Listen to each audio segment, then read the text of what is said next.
गिबियावनो गासै नायगिरि बिथांमोननिसिम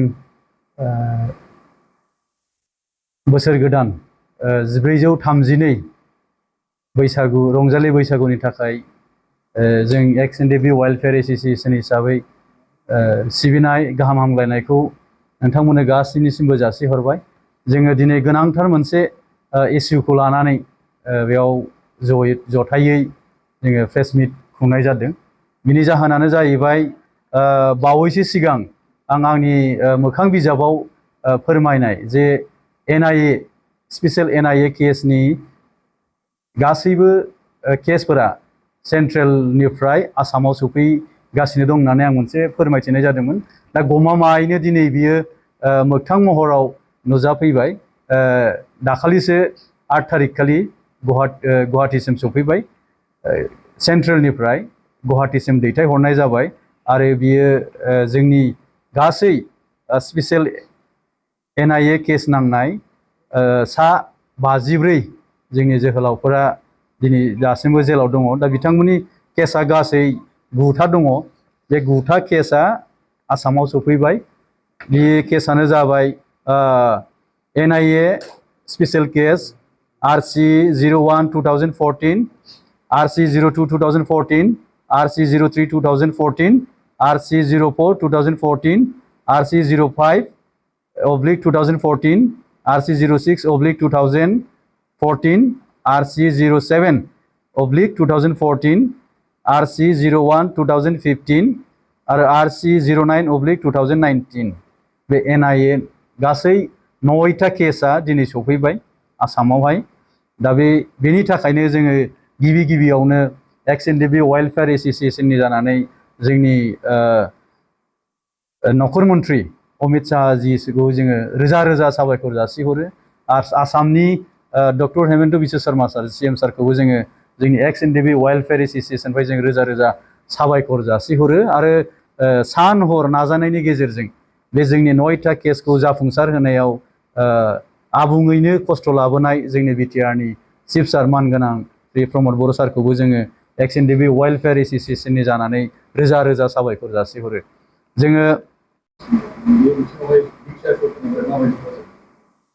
दिनै फुलि केसफोरनि बिथिङावहाय NIA केसनि जोंहा NIA केसा दिनै 2023 निफ्राय लानानै दिनै बोसोरसे बारबाय। बिथांमोननि जेसेबां इक'नमिकेलि हेल्प खालामनांगौ, फाइनान्सियेलि हेल्प खालामनांगौनि बिथिङाव गासिबो BTR सरकारनिफ्रायबो जोंहा रन्जित बसुमतारी EM बिथाङा जोबोद खस्थ'नि गेजेरजोंब्लाबो राङारि अनसुंथाइ हरनायनि गेजेरजोंब्लाबो बहुद मदद होफैदों। दिनै बिथांनि नाजानायावनो आरो जोंनि बे सान हर खामानि मावनायावनो बे केसफोरा पजिटिभलि खामानि मावनो जागासिनो दङ। दिनै बियो सफैबाय आसामाव सेन्ट्रेलनिफ्राय। खुब खम समनि गेजेरावनो बियो जाजआव थांगोन। बिनि गेजेरजोंहाय जोङो मेक्सिमाम पजिटिभ लाइनावनो खारगोन होननानै जों मिजिंथिदों। रिहेबिलिटेसननि बेलायाव जोंहा गासै दायो 4840 मोनफुंनो हाबाय। जोंनि डिमान्डआ बै समावहाय 678 ल'सैमोन।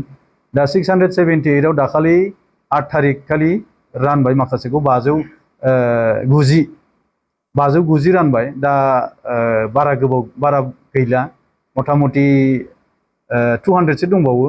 बियो हयथ' थाबैनो होनानै बेखौ फोजोबगोन होननानै जोंनिसिम फोरमायहरदों।